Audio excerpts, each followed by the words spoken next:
This video is brought to you by the 3 Minute Board Game patrons. Keep us independent by supporting us on Patreon.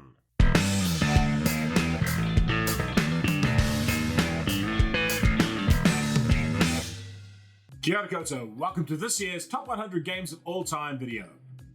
It should go without saying, but I'm gonna say it anyway. This is not an objective video. This is entirely my subjective opinion. These are my top 100 games of all time. These are the games I think are the 100 greatest games of all time. They're the 100 games I most want to play right now. If your favorite game is not on this list, that's fine. I am not impugning your honor. In fact, if there is a game you think I've missed, let me know in the comments, because I like going back through and playing games I may have missed. Now, there's always a chance that I just simply don't like your favorite game, and that's fine too. Now, 3 Minute Board Games, we do not do paid content, and we do not accept money for opinion.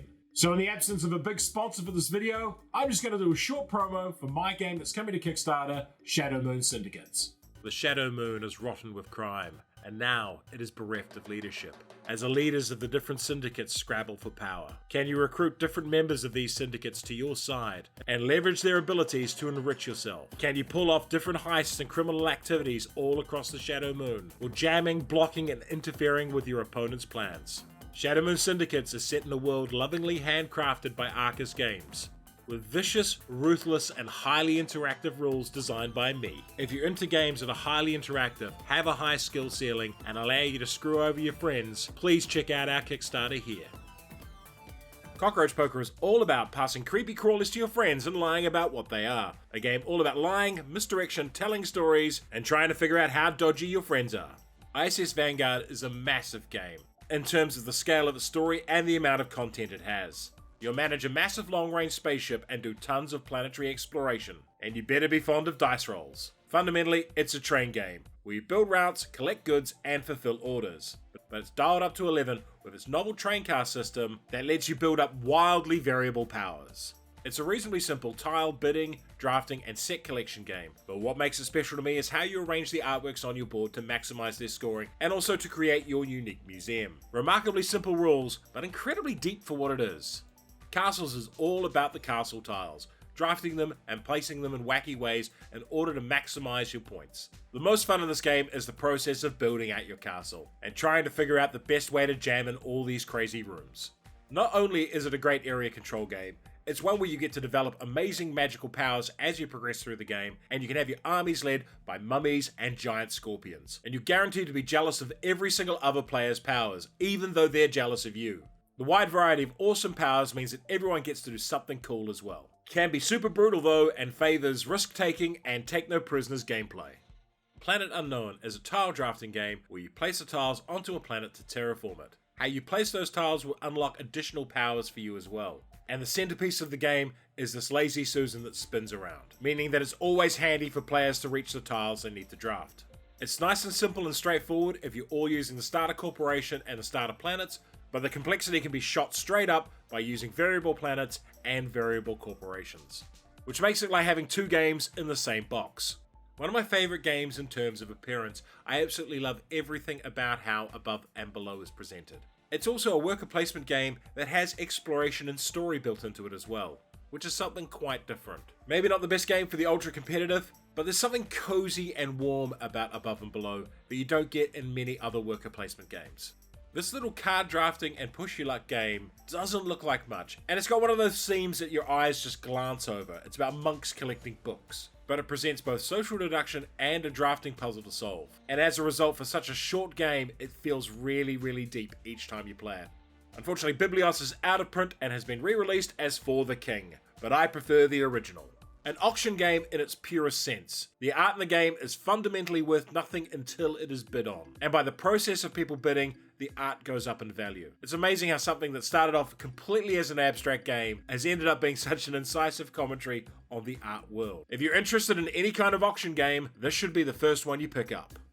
This one has been recently re-released, but my version is this older one here, and this is a bag manipulation game where you're trying to heal people in the hospital, and changing the complexion of the bag changes your efficacy when it comes to healing. What I like about this game is it gives you tons of little decisions to make all the way through your turn, and each one changes the makeup of the bag. So you keep shaping it and shaping it and shaping it so that you've completely manipulated the contents at the end. Certainly not for everyone, but one of my favorite solo games.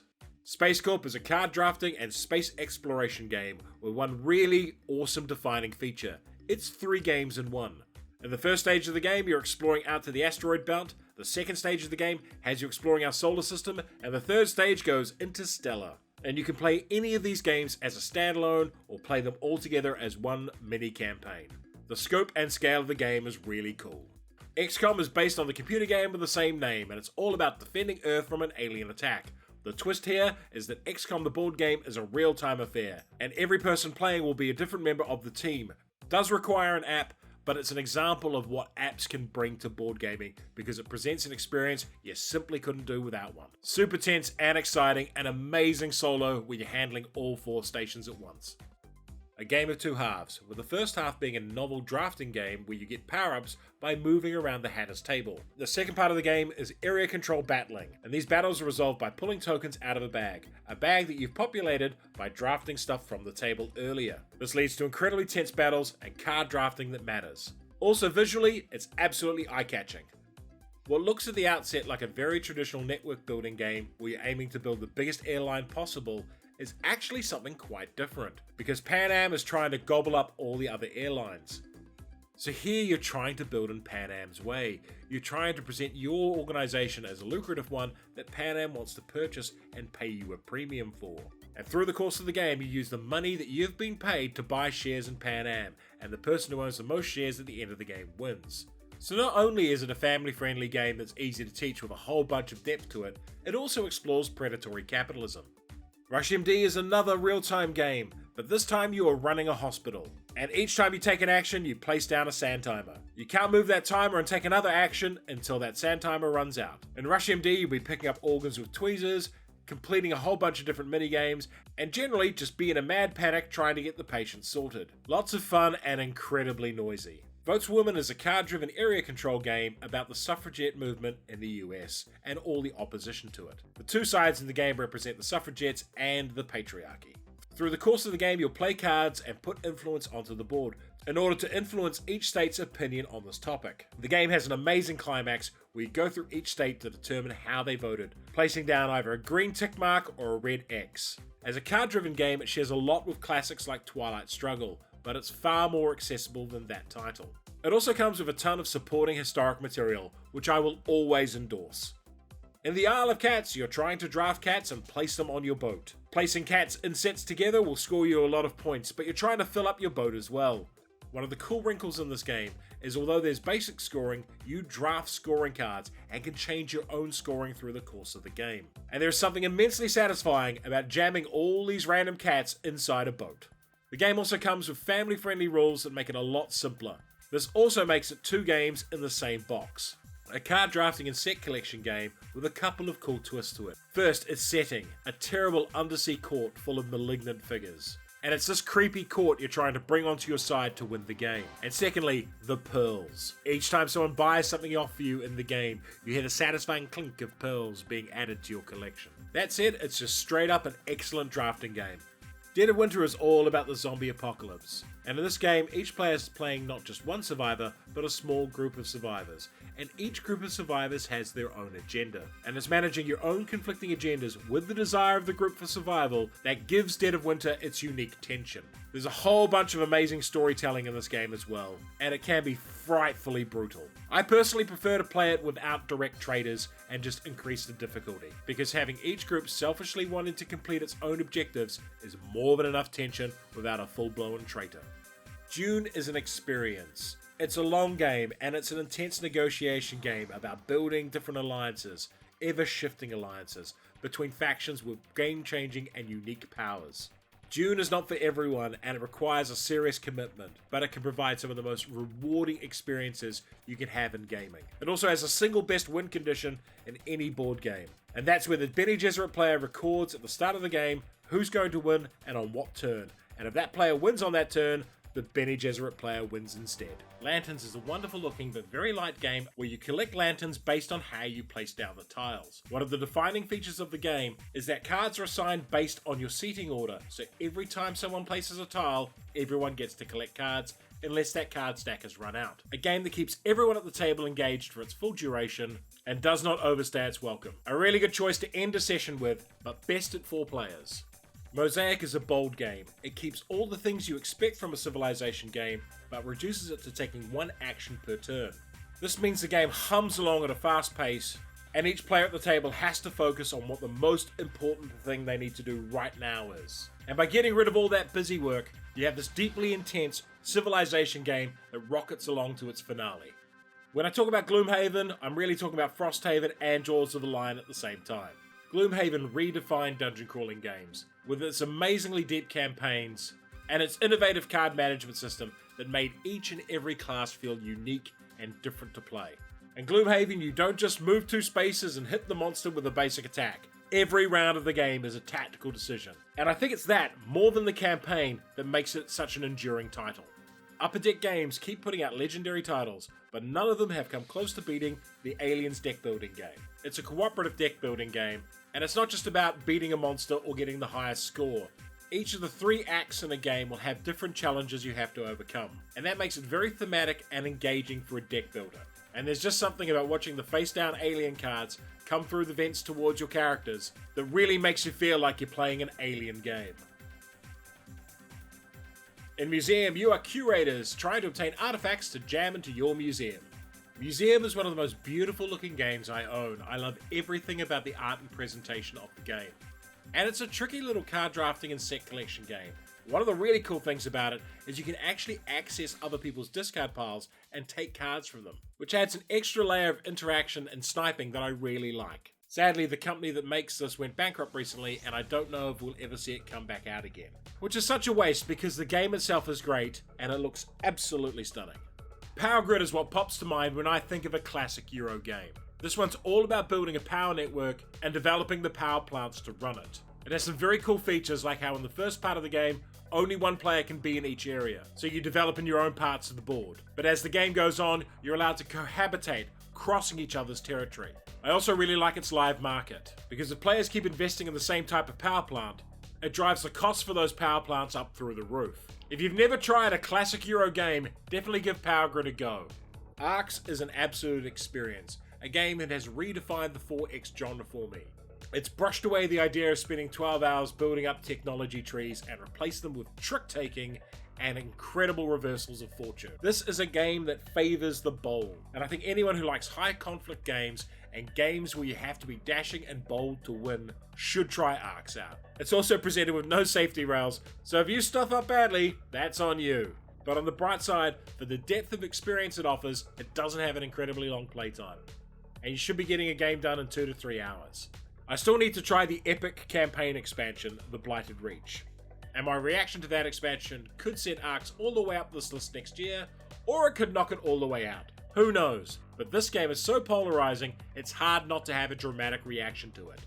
I talk about firefighting co-ops a lot. That's cooperative games where as a group, you're dealing with a series of disasters that keep popping up, and The Captain is Dead is one of my favorite ones of those, and remains so today. The setting is a sci-fi ship where the captain's been blown up, aliens are attacking, you're getting torpedoed, there's fires everywhere, it's pure chaos.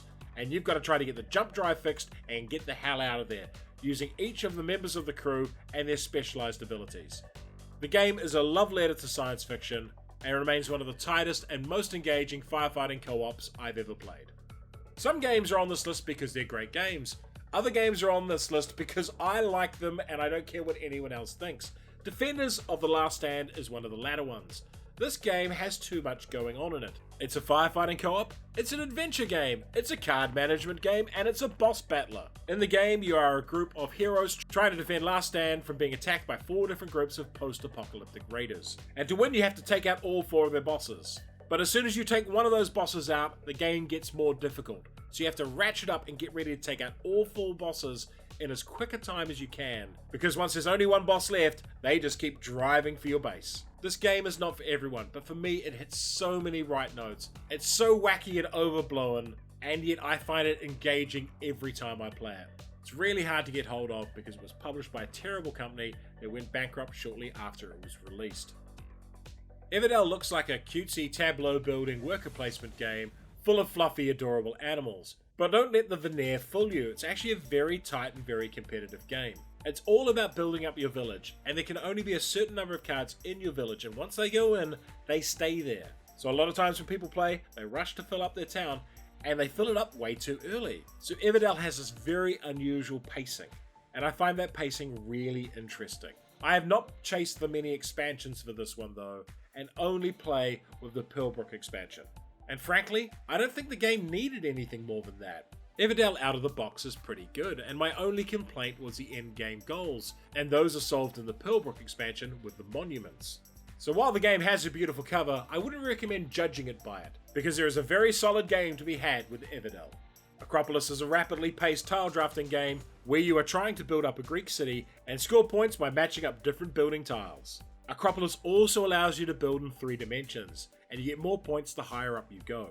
This makes for an intensely satisfying 3-dimensional puzzle, where if you can wrangle the tiles and build up, you score so many more points than if you stay on the level. A really good game to start or finish a longer game session.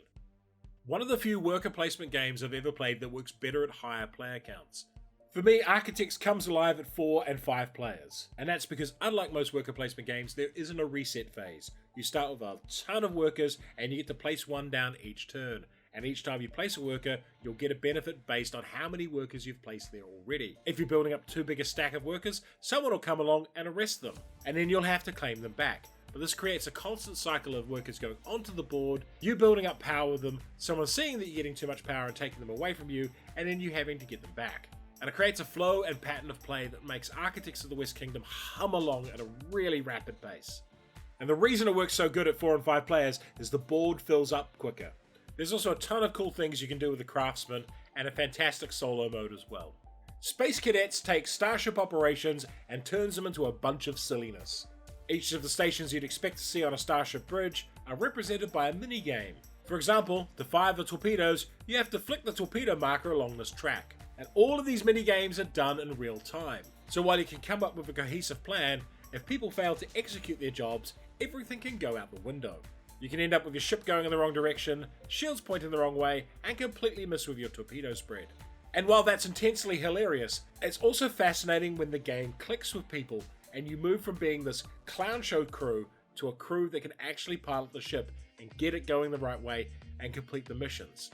And the experience of going from a crew that's a complete clown show to being competent is one of the most satisfying things I've ever had in board gaming. What most sports games get wrong is they try to simulate everything. Blood Bowl Team Manager, the card game, throws that all out the window. Instead of playing the whole game, you are just playing highlights. And each of the highlights has 2 players squaring off against each other. So you can be playing in one highlight against the player on your right, and another highlight with a player on the opposite side of the table to you. Then after each week, you get to build up your team, get new powers, new abilities, and new cards. It's a really intensely satisfying deck building game, and one where you get to do a hell of a lot more than simply build up points with the deck that you've built. Really hard to get these days though, because it's been out of print for a while, and it ain't coming back. Lords of Waterdeep is a really solid Euro game with just enough theming to make people who like Dungeons & Dragons think they're not playing a Euro game. If you're going to introduce people to worker placement games, Lords of Waterdeep is a great place to start, because the theme is fun, the rules are relatively straightforward, and it's still a very good and deep game that you can keep playing years later. I've had a ton of good times with Lords of Waterdeep, and it is one of those games where you feel like the expansions are almost must-have. And the thing of Lords of Waterdeep, if you peeled off the theme, it would still be a rock-solid worker placement game. The theme is just enough to hook a lot of people in though.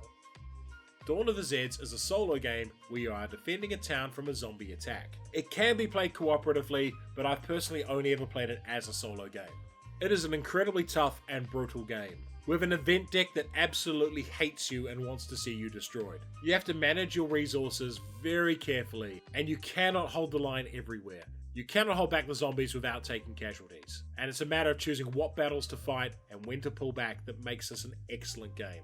And even then, you can play out of your skin and the fortune can just sometimes screw you over. But it's also a game that creates memorable moments. Like the one time when the town was just about to fall over and then a mysterious truck turned up on the outskirts, laden with supplies that just rolled all the way through the zombie hordes into the town and relieved everyone just a few turns before the end of the game. Dawn of the Zeds is tough. It's got very complex rules and it will kick your ass, but it tells stories and it creates memorable moments. and it is absolutely one of my favourite solo games ever made. Black Orchestra is a very different sort of cooperative game. It's one where you're trying to manage a conspiracy, and the conspiracy is to kill Hitler. Your people inside the Wehrmacht, inside the intelligence agencies, and inside the political machine who have access to Hitler. And one of the really fascinating things here is that your characters have to build up the conviction and courage to be able to go through with the assassination attempt while keeping their profile low enough that they're not considered suspicious. And then the assassination attempts themselves are a single dice roll that you can modify and manipulate, but a lot of it does come down to this last roll. And some people will hate that. I personally love how tense the final assassination attempt can be. And we roll the dice individually each time. And it creates a unique moment as you're watching the dice come in. Are we going to get enough successes to kill Hitler, or are we going to get detected? It's a fascinating game about a fascinating topic. And I've never seen anything deal with conspiracy quite so well as Black Orchestra does.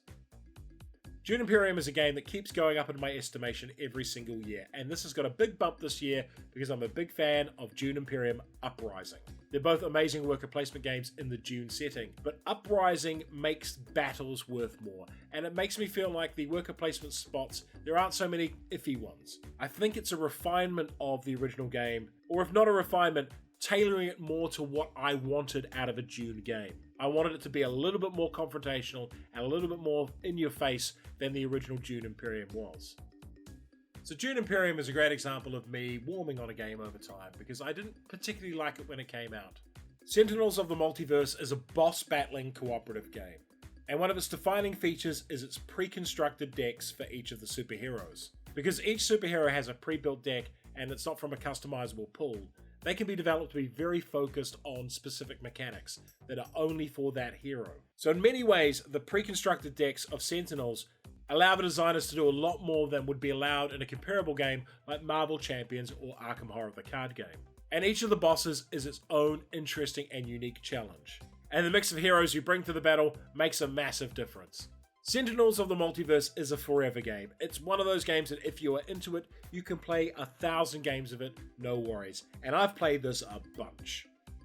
This is the DICE version of the classic Pandemic game, and it's a version of the game I much prefer. What I like about Pandemic the Cure is each of the characters feels very different, and they have very defined strengths and weaknesses. Specifically, each of them has their own unique set of dice with different sides on them. And in this game, you can re-roll your dice as many times as you want, but one of those 6 sides is a bad side, and once that turns up, you can't re-roll that die, and it will advance the negative track along 1 step. So if you absolutely want to get certain sides on the dice, you can keep re-rolling as many times as you want, but each time runs the risk of triggering one of these negative results. And I love that push your luck element to the game. It's also very fast paced and takes up quite a small footprint. But to me, it's the push your luck element here that is something that was missing in the original Pandemic. And I really like games that allow me to explore risk in this way.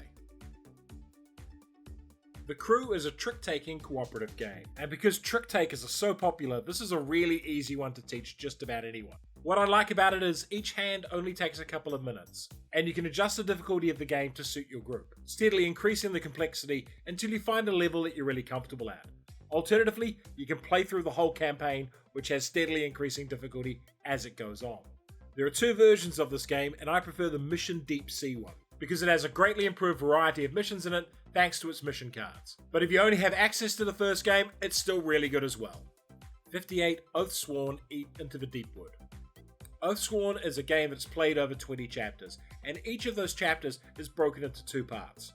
The first part has you explore the grim and strange world of Oathsworn, where you'll conduct an investigation and try and figure out what's going on. The second part of the game is a boss fight, and here your heroes will battle against a series of implacable and hard to defeat monsters. What sets Oathsworn apart from other boss battlers for me is the strength of its narrative. It has really great writing. So not only will you have a good time battling the boss, you'll have a good time getting there too. Horrified is another firefighting co-op, and it's one that has really accessible rules and is quite intuitive to play. The twist here is instead of dealing with a plague or a fire, you're dealing with the universal monsters that have been let loose. And each of the 6 iconic monsters in the box has slightly different rules for how you battle them. And in each game you'll be fighting not one of the creatures, but up to 4 of them at the same time. Meaning that every combination plays out a little bit differently. And if you want an easy game, you only play against 2 of the monsters, and if you want a real challenge, you play against 4. To me, Horrified is almost an ideal example of a low complexity firefighting game. It can be tough at times, but that's not because the rules are complicated and annoying. It's all very straightforward, and that allows everyone at the table to focus on the challenge in front of them. Roll for the Galaxy is the dice-based sequel to Race for the Galaxy, and my favourite of this series of games. I really like how the dice here represent your economy, and selecting different types of dice to go into your pool changes the things that you can do in the game. It does all the things I like from Race for the Galaxy, but makes it more tactile and engaging to me. If you like rolling tons of dice and figuring out what to do with them, you can give Roll for the Galaxy a go. It's a good time. I really like Ryan Locket's art style, and you can see that from my comments about Above and Below, but I think Empires of the Void 2 is my favourite looking of all his games. My initial thoughts on the game were that it was a 4X game but quicker, and it's not really that at all. It has all the trappings of a 4X game, but it's its own thing.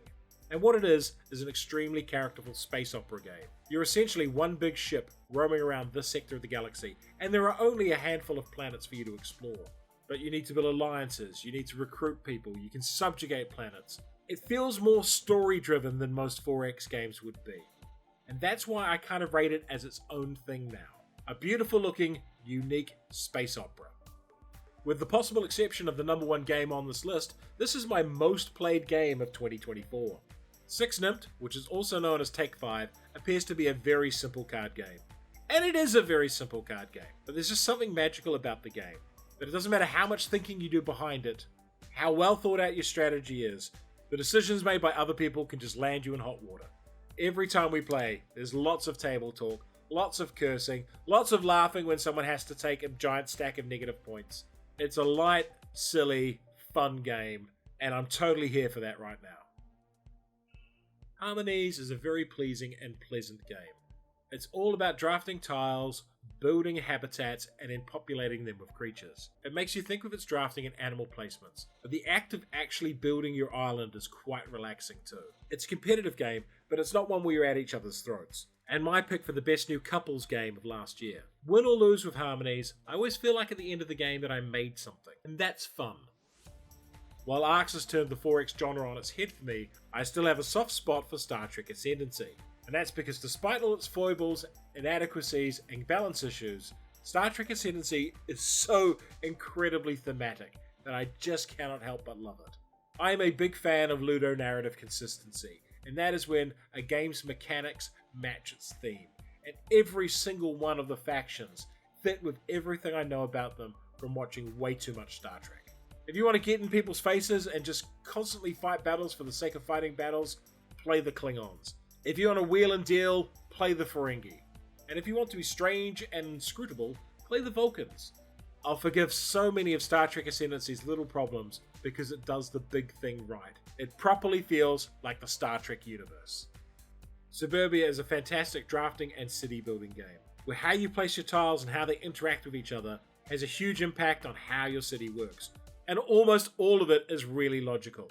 You don't want to put residences by rubbish tips, nor do you want to put them by airports. There's so many little things in Suburbia that work so well, and make you feel like you're developing your city, even though it's just a series of hexes. I own the Collector's Edition, but honestly I'd recommend just getting the core game, and maybe the first expansion. Because like a lot of those big box games, there's diminishing returns after a certain point. Robinson Crusoe is a game about surviving a shipwreck on an isolated island, and it is full of different scenarios that test you in different ways. The most compelling part of Robinson Crusoe is its push your luck elements, because you have limited actions, and you can assign 2 actions to automatically succeed at a task, or only 1 action and roll the dice and see if something terrible happens. But regardless of what you choose, there's a very good chance your survivors will end up freezing to death, starving to death, or being eaten by tigers. It's that kind of game. But when you win it, you'll have cause to celebrate, because it's a real challenge. Shadow Moon Syndicates, the most brutal heist movie you'll ever play. This is my favourite Uwe Rosenberg game, and it's about building a shipping company in the port city of Le Havre. To me, this is one of the purest engine building games on the market, because if you make the right choices, get the right buildings and the right resources at the right time, your productivity in the final turns will be miles ahead of your opponents. A really challenging game that has a super high skill ceiling. Netrunner is back, and it's being supported. Null Signal Games have been allowed to publish Netrunner as long as they stay a non-profit. And that is great news for fans of the game, because one thing that kills a living card game is no new content coming out for it. Netrunner is the best head-to-head customizable card game ever made, and it would be probably knocking on my top 10 if I had more time to commit to it. If you want a great two-player dueling game with all the deck-building depth of Magic the Gathering, you should absolutely check out Netrunner. I'm so happy to see it back officially. Seven Wonders is a drafting game played over 3 rounds, where each player is differentiated by having their own unique wonder they are trying to build in front of them. One amazing thing about Seven Wonders is it plays equally fast at 3 players as it does at 7. And because a lot of the game is about who's on your left and right, you end up with separate ecosystems, where you're not worried about what's happening on the other side of the board, but very concerned about what's happening right beside you. And an enemy of an enemy is your friend. If you're only going to have one card drafting game, you could do a lot worse than Seven Wonders. Santorini is a wonderful abstract game with some of the simplest rules in board gaming. You move 1 space, you place a tower. The first player to get one of their people to the 3rd layer of a tower wins the game, but towers can be capped off on their 4th level, and the back and forth maneuvering has a chess-like quality to it. Another cool thing about Santorini is I've taught it to kids and I've taught it to the elderly, and everyone I've taught it to has enjoyed playing the game. The game also comes with variable player powers if you get tired of the core game, but the core game itself can be played over and over again. Kica is a Polish game about queuing for essentials towards the end of the communist regime there, and it is one of the most bitingly savage games I have ever played. A limited number of goods are delivered each turn, never enough for everyone, and you have to manipulate the queues, rat people out to the authorities, and bribe your way into getting the goods that you need for your family. It's so mean and savage, while at the same time being an amazing historic commentary. English language versions of the game can be pretty tricky to get these days though. Century Golem Edition is one of my favourite Foundation games. If I have people who are unfamiliar with board gaming, it's one of the first ones I'll teach them. That's because it's your usual drafting and set collection fare with some deck building built in, but the rules are simple and it's such a visually pleasing game. Mechanically, I don't think it's any different from Century Spice Road, but it looks so much better. And for my more experienced gamers, this is a great game to play at the start or end of a session. I still need to get round to playing the other 2 games in the series though. Daybreak is a firefighting co-op, but it's one taken to the next level. There's a lot more going on in Daybreak, and a lot of engine building and card play that you don't normally see in this type of game. It's also intensely political with a very strong message about climate change, and every single one of the cards has a QR code on it. So if you're curious about a policy and what it means, you can scan the QR code and go look for more details. As a game, it's about the most intense and complex firefighting co-op I've ever played in my life, and as a piece of political commentary, it's incredibly well researched and thought out. However, if you don't believe in man-made climate change, this game certainly ain't for you.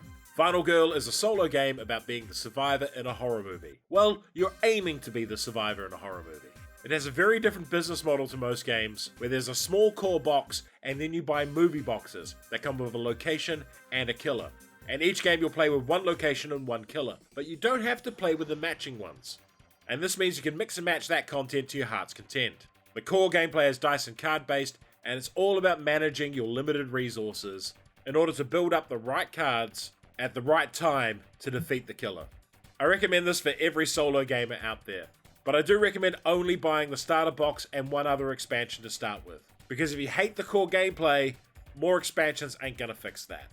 A worker placement game about trying to make money in an economy that is collapsing. Crisis presents you 2 main choices. Do you want to save the country by investing in it, by addressing the country's trade balance, and by getting people into work? Or do you just want to make money as the whole thing comes crashing down and cash out and get out? Crisis is a brutal game that punishes every single mistake you make, and the state of the economy is entirely determined by player actions. A game for people who love risk management and a mix of long-term planning and opportunism. Twilight Struggle is a head-to-head card game where you and your opponents play opposite sides in the Cold War between the USA and the Soviet Union. The game period covers 1945 through to 1990, and it's all about manipulating influence on the board. But the secret sauce of Twilight Struggle is that both players draw from the same deck of cards, and you'll each draw events that have your symbol on them and your opponent's symbol on them. You can play your events for the event or for the action points on them, but if you play your opponent's, you'll get the action points, but the event goes off anyway. So each of you will be given cards that benefit your opponent dramatically, and managing how you bring those cards down to minimize their impact is a real key to the game. Twilight Struggle is an incredibly clever game. It's fallen in my estimation over the last couple of years because the DEFCON system just rubs me the wrong way, and can lead to some really anticlimactic endings. This is 2nd edition of Arkham Horror, the one that came out in 2005, and it is one of my most played games. Arkham Horror is a story creator, because there's so many things that happen, so many random events, that as you're navigating through the game, memorable things will just continue to happen to you. It has 8 expansions, and I suggest never playing with all of them at the same time. When I play the game, I play with a core set and all the player content, but only one of the expansions when it comes to the board and mythos cards. And that makes for a much tighter and more interesting experience. Arkham Horror really is the first big, great cooperative game, and for me, it still holds up today. And I much prefer it to its successors, Eldritch Horror and Arkham Horror 3rd Edition.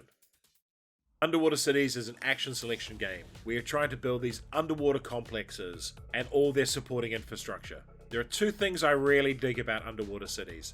The first is that you only ever have 30 actions in the game. Every game has the same length and there's no way to get additional actions, so you need to maximize every move you make.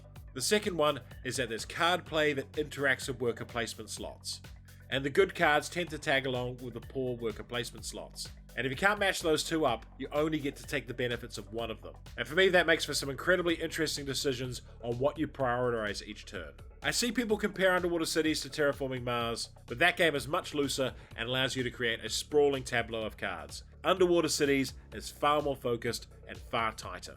And I think it's a better fit for players who want more structure in their game. Gaia Project is a science fiction game about different species terraforming planets in order to create federations.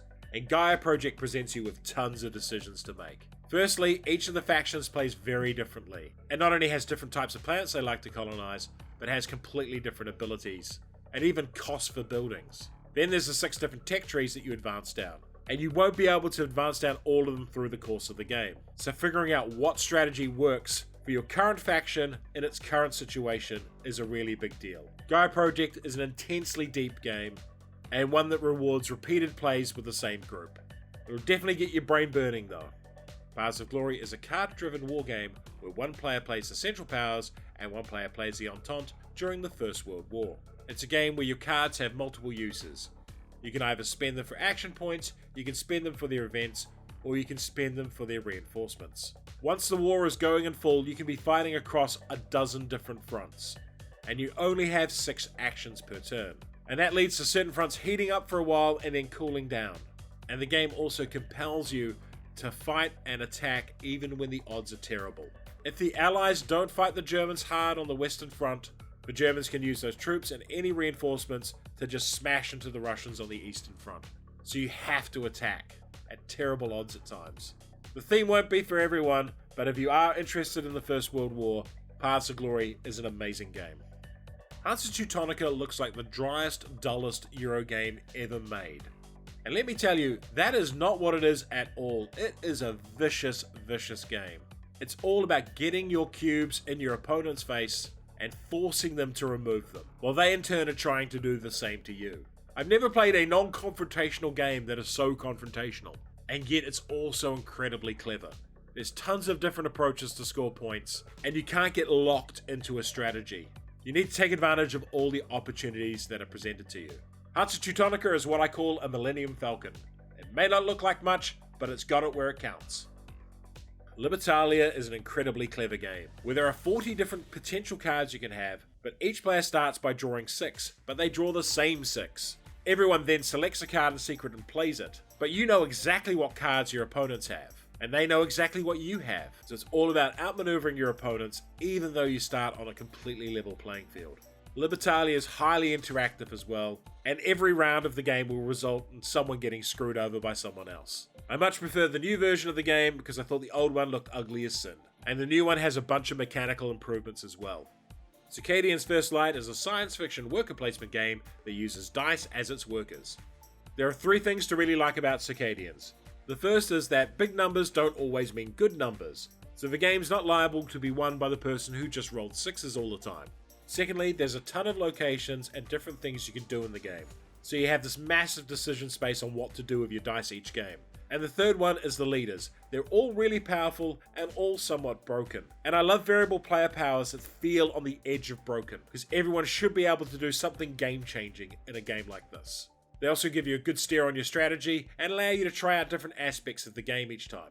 I wouldn't worry about the expansion until you have played the core a bunch, because it adds in quite a bunch of complexity, and the core game has a ton of gameplay in it. Mansions of Madness is a story-driven, cooperative game about exploring haunted houses and other locations, and it's set in the Lovecraft universe. The game uses an app that you can run off your phone or a tablet in the place of a dungeon master or game master. The app will tell you when to place new buildings, and also give you the results of your exploration. App-based games aren't for everyone, but here it allows for a game experience that you otherwise couldn't have. And for me it's great, because it gives me an actual sense of exploration. Something you don't get if you've already seen the fully laid out map in the book. And if you absolutely loathe the idea of the app, you can track down the first edition, which did have a player playing the Dungeon Master. Mansions of Madness 2nd edition is my favourite haunted house game. Paladins of the West Kingdom is an action selection and engine building game. And it's a sequel to the previously mentioned Architects of the West Kingdom. Paladins is a big step up in complexity though, but it's a game that always makes me feel smart when I play it, because as you take actions through the game, you'll get extra resources, and you can spend those resources on other actions, and chaining things together is incredibly satisfying in Paladins of the West Kingdom. I feel it's a game that all the way through my turn, I'm making important decisions that matter. And if you love a big, meaty, engine-building puzzle to solve, you can do a lot worse than Paladins of the West Kingdom. Spartacus is a competitive game about owning and fighting gladiators in ancient Rome. It's a game made up of 3 parts. In the first phase, you'll be playing intrigue cards back and forth at each other, trying to get the upper hand on your opponents. In the second phase, you'll be bidding for new gladiators, new slaves, and the right to host the games. And in the third phase, you actually fight out the battles between your gladiators. Spartacus is one of the slimiest, greasiest games I've ever played. It's a game where players can conspire together to have rigged matches in order for them to make more money. It's a game full of reversals and betrayals and backstabbing. And if you have ever watched the original TV show, which was filmed here in New Zealand, it does an amazing job of representing that exact feel of the game, where everyone is out to get everyone else. I highly recommend, if you get this game, to get the film-based version and not the reprint they did, because the reprint looks a little naff. Millennium Blades is one of the most meta games ever made. It's a game about being a character in a TV show about a collectible card game tournament. In the game, you'll buy packs of cards, you'll trade cards back and forth, you'll try to put sets into your binder, and then ultimately try to win the tournaments so you can get the amazing rare promo cards. Millennium Blades is utterly unique, and if you are a fan of collectible card games, I absolutely recommend giving this one a go. Even if you don't like the anime art style, get over it, the game's great.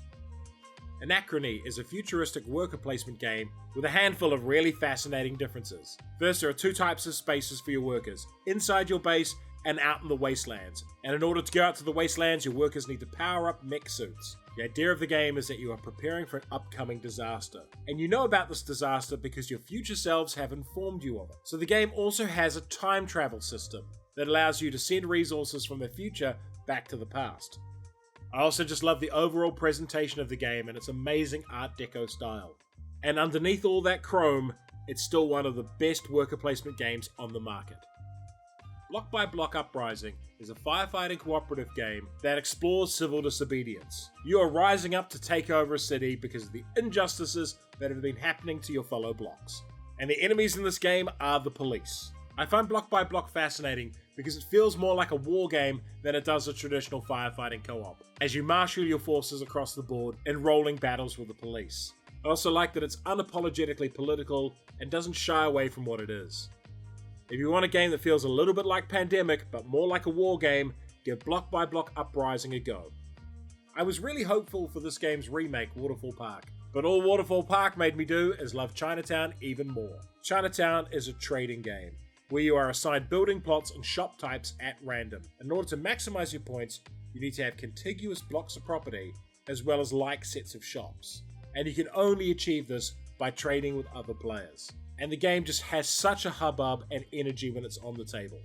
I'd say it's the greatest trading game I've ever played, Aside from the next entry on the list, Siderial Confluence is a real-time trading game where you play one of 9 species in a galactic alliance. The twist in the game is that each of these species is wildly different and has dramatically different economic needs and wants.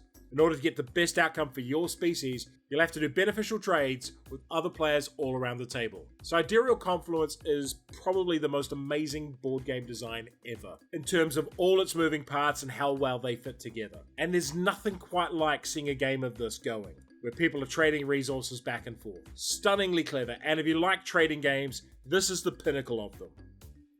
In most games, you're playing highly experienced, well-trained, and elite explorers. In Unsettled, you're a bunch of Muppets running around poking things with sticks. Each of the planets will present a different challenge to you, and these challenges will have you doing things like putting your face right up against that giant, sinister-looking egg. Unsettled has some of the best writing in board gaming, and it's a game that's made me laugh out loud on more than one occasion. It's also an incredibly tight puzzle, because you will always be strapped for time to complete all the objectives you need to win the game. Super intense, super silly, but super fun. Energy Empire is a worker placement game about building up a nation's energy supply in the post-World War II period. In many ways, it's like a civilization game, where the focus is on energy production more than other things.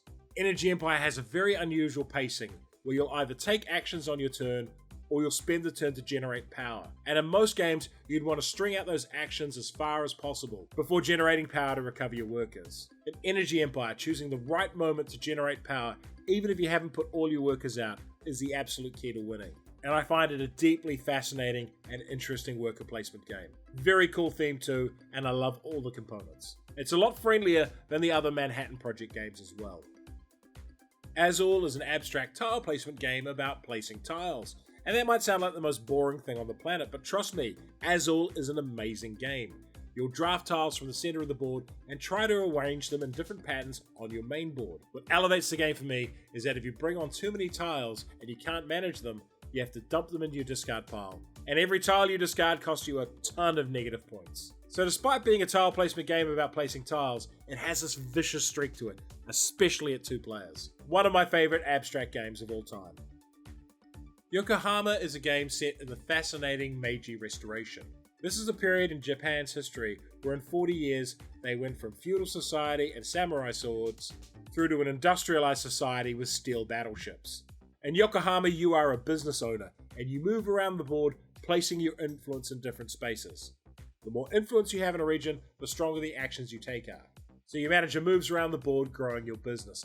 And there's so much to do in Yokohama. It is a giant economic sandbox, with different industries, technologies, foreign contracts, and even churches to work with. Yokohama is not only mechanically a unique game, it's also a game about a fascinating period of Japanese history made by a Japanese designer. There's a new version that's come out recently as well. Junkart is a dexterity game that revolves around these unusual shapes.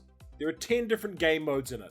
Some of them are cooperative, some of them have you using different objects, and some of them have you using the same objects at the same time. And some will be done under massive time pressure.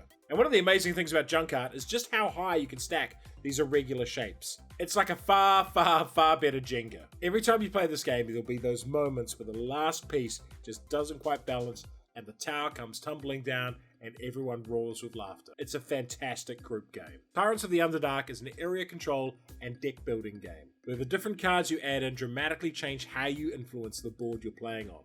It has a couple of features that I really like as well.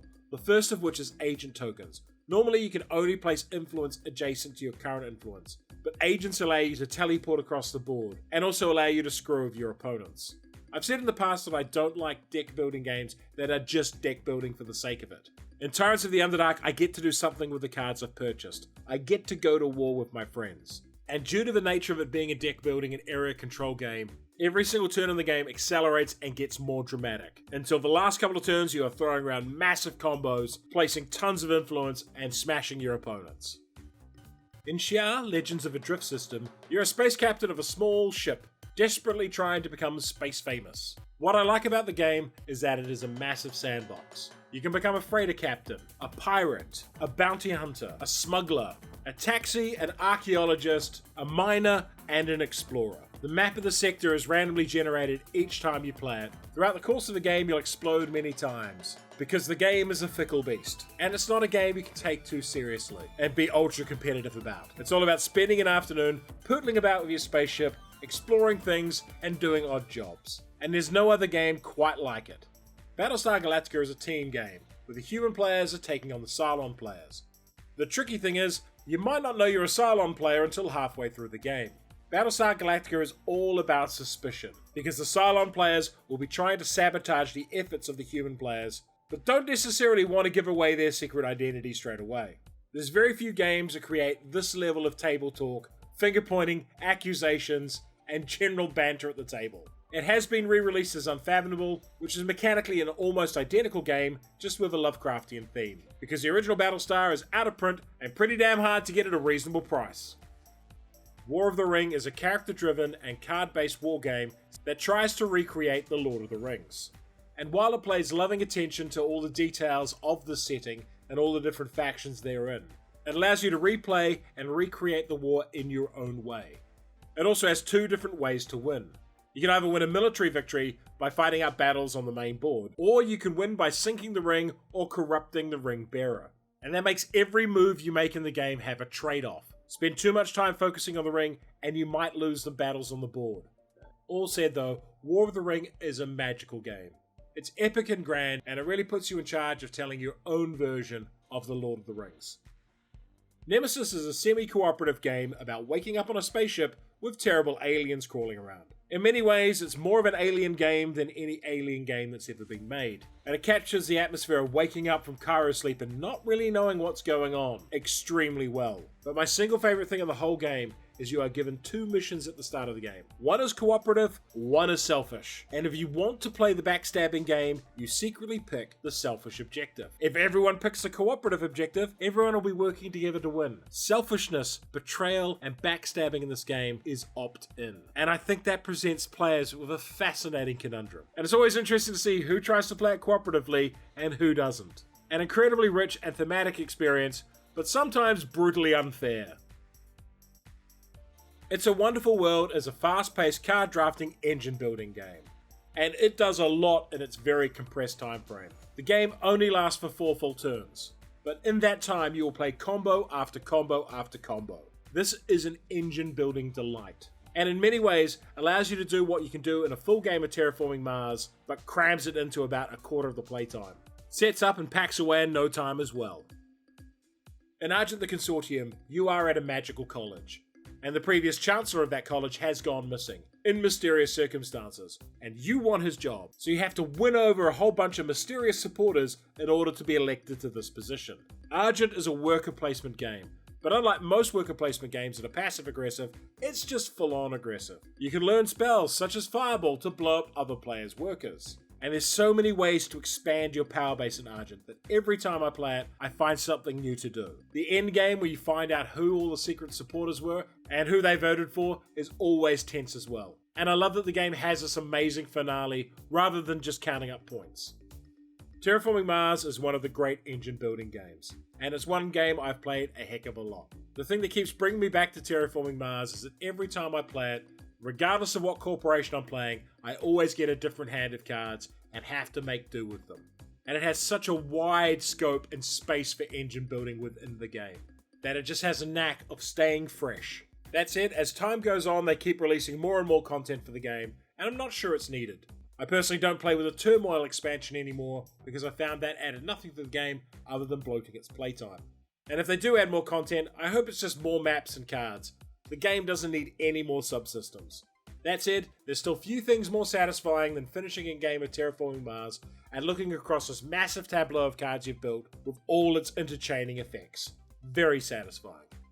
This war of mine is a cooperative game about surviving a siege, specifically a modern siege like the one that happened in Sarajevo. It's a very mature game, and while you'll spend a lot of the game doing very normal game things like building upgrades or exploring, what makes this war of mine very different is its overall feel and the narrative the game has. There's a book that has well over 1,000 entries in it, and various events will trigger during the game that will direct you to that book. And you can find heartwarming things in there, and you can find sad things in there.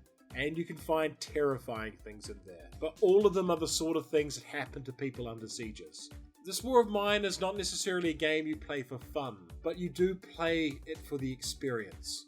I think it's the board game equivalent of a serious, grim film like Schindler's List or Conspiracy. Not something you watch to go ha ha he he, but you definitely watch so you can feel something. And more than just about any other game on this list, it really is not for everyone, because some of the stuff that happens in the game can get quite upsetting. And of course, as we head into the top 10, there are 2 games that cannot be on my top 100 games of all time, even though I think they're amazing games.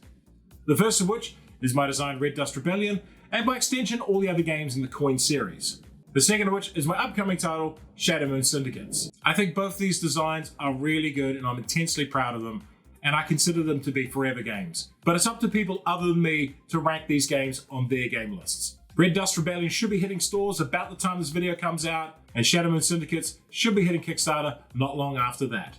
Shadow Moon Syndicates, it's only psychologically addictive.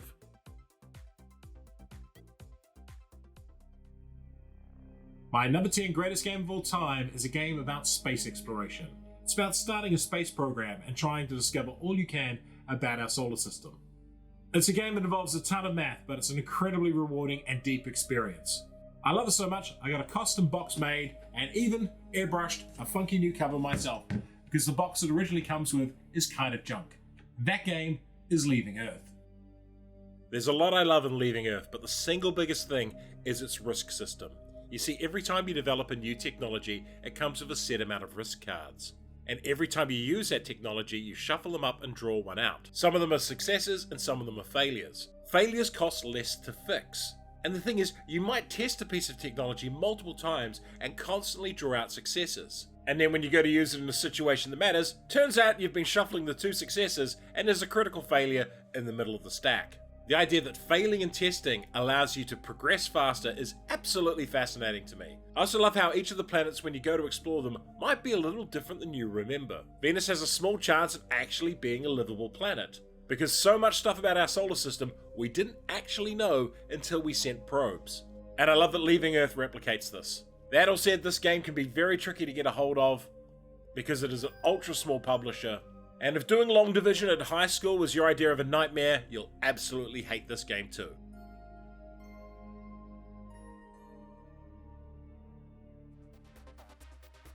There's a game that almost feels like it was designed with me in mind. You see, I am a massive Formula 1 fan, and I like deck building games, but only deck building games where you get to do something with the deck you've constructed. And that's why my number 9 game of all time is Heat Pedal to the Metal. Part of what I love about this game is how it uses risk management to replicate driving on the edge. Other games will have ways of stressing the car and driver, but Heat system is so tangible. Yeah, you can really sling the car into a corner on occasion, but you'll be feeling that for the rest of the lap. I love how you can play a little campaign of this and progress and develop your cars as you go along. But probably the MVP of the game is how easy it is to manage extra cars. So even if you only have 3 players, you can have a full grid, and the non-player cars are so easy to run, but still make the race feel full.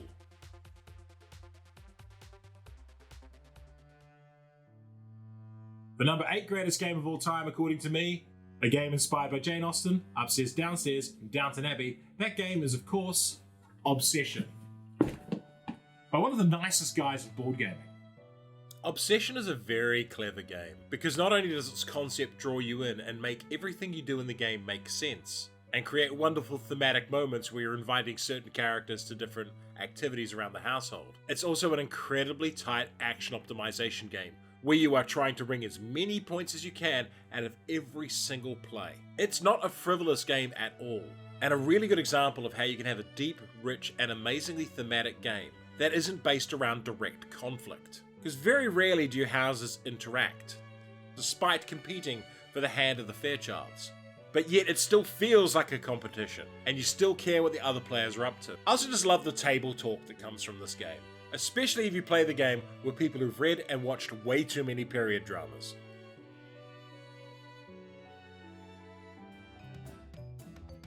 The 7th greatest game of all time, according to me, is not a game that I would consider one of the most brilliantly designed games ever made. But what it does is every time I play it, it makes me laugh. It's a game about making a movie. The only problem is you and your friends are completely incompetent at movie making. And that game is Roll Camera. Roll Camera is just a hoot. I don't want to be dismissive about its mechanics because it's fine as a game. It's just that I have so much fun with the premise of the game, all the ridiculous ideas and the meetings you have, and the table talk that comes from playing Roll Camera.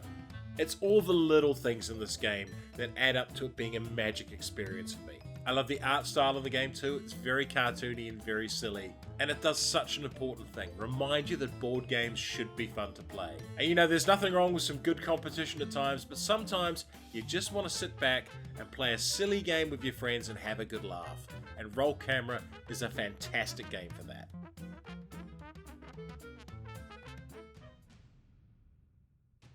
The sixth greatest game of all time, according to me, is a cooperative game. And it's a cooperative game by the designer of Pandemic, one of the most popular cooperative games of all time. This game takes all the lessons learned from designing Pandemic and combines it with one of my favorite IPs from my childhood. And that game is Thunderbirds, which is pretty hard to get these days. Even if you don't know the Thunderbirds show as well as I do, there's a lot to love in the Thunderbirds cooperative game. There are all these disasters happening around the world, and in order to resolve them, you need to have the right equipment and the right people in the right place at the right time. So there's a logistical element to this game, of knowing that you need to get one part over the other side of the ball 4 turns from now, but it needs to be somewhere else first, and how you chain those moves together to absolutely optimize where your characters are and where your equipment is. And the hilarious thing is, these disasters are actually just a distraction. They're what you need to do in order not to lose the game. The actual game is trying to stop the Hood's ambitions. And you can get so wrapped up in solving the disasters that you completely lose track of the actual game goal. I love Thunderbirds because it requires an extra level of planning ahead and chaining moves together that you don't normally get in cooperative games. It feels like a whole step up from something like Pandemic in terms of the amount of thinking you have to do. And it's almost a waste that this game was put on a 50th anniversary of a British TV show that most people in the world didn't care about. Because mechanically, it's absolutely wonderful. And I'd love to see it come back in a different theme somehow.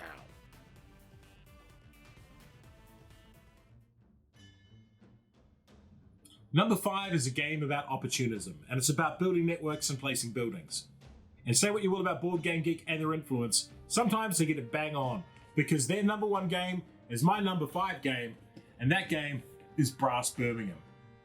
I was not expecting to like Brass remotely as much as I have. I thought it was going to be yet another boring train game, and I'd played a couple of Martin Wallace's train games before and did not care for them at all. Brass Birmingham just works. And it works because it sits astride a perfect threshold of allowing you to have long-term plans, but needing those plans to adapt to an ever-changing environment. I also love how many of the interactions between the players are positive. There's a feel-good factor to this game that can't be understated. That you'll get cheaper access to iron because someone else has built an iron mine nearby. And they're happy that you've used their iron because that's flipped their building over and gives them more income. There's so many mutually beneficial exchanges, while also still being an incredibly cutthroat economic game. One might consider Brass Birmingham to be the perfect Euro game.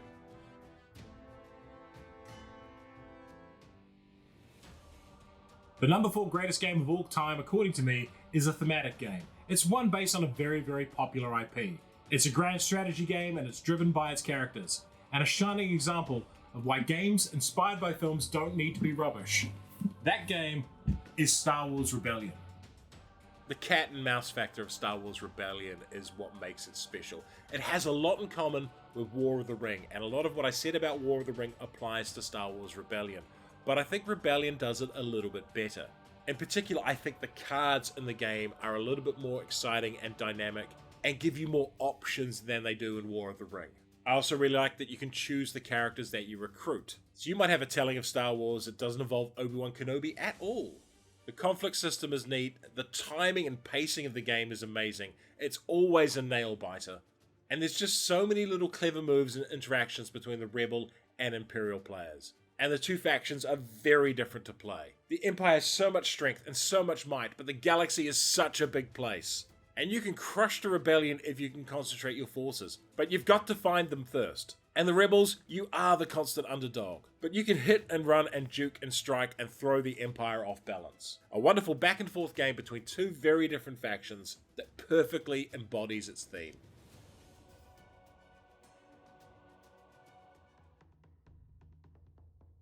The third greatest game of all time according to me, and one I'll be playing the night after I record this video, is a cooperative game about defending an island from invaders. That game is Spirit Island. And I had thought about dropping this one down a little bit this year, but lo and behold, a new expansion came out with a whole bunch more things for me to explore that's completely reignited my interest with the game. I love so much about Spirit Island, starting off with the theme of spirits defending against colonial invaders. As you will probably all know, I'm from Aotearoa, New Zealand, a country that has a mythology and history not too dissimilar to the Dahan. I also love the many varied spirits and how they work in combination. The fact the designer doesn't seem to be running out of ideas for the spirits is kind of amazing, because they've explored so many different mechanics and concepts. You can play hundreds of games at Spirit Island without ever using the same combination of spirits twice. And then I also love the overall tempo and feel of the game. That your spirits start off weak, but you build up power. But as you're building up, the colonizers are building up as well. And there becomes this mid-game tipping point, where either the spirits go into Ascendency or the invaders do. And it bounces back and forth for a while until there's a real decisive moment in the game where you're like, yes, we're on top, or oh damn, we're gonna lose this one. It's a very heavy cooperative game, and people do require a bit of coaching when they first play. Once it clicks, it's a heck of a rewarding experience.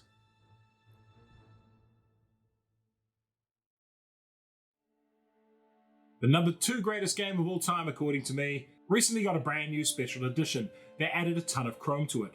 Personally, I love this version of the game, but the original is just as good to play with. It's the original Millennium Falcon game, a game that may not look like much, but has it where it counts, and that game is the Castles of Burgundy. Of course, the new version does look like it has much, but we're showing you the original version now. Castles of Burgundy is so simple, yet so brilliant. Each round you'll have 2 dice. You'll pick one of them, and you'll take an action based on the number on it. That action can be to pick up a tile from the matching number area, and you're only allowed to hold 3 tiles at a time, or you can use that number to put it on the board. You can also use the number to ship goods as well. But it's about getting the right tiles and placing them in the right order to absolutely maximize your points. That sounds like a pretty basic game, like many other games out there. Somehow, Castles of Burgundy is in that perfect place of being really simple to learn, yet having tons and tons of depth and replayability. It is a forever game in the truest sense. And you don't need to splash out for the super expensive version I've got. I got that because I was playing Castles of Burgundy so damned much.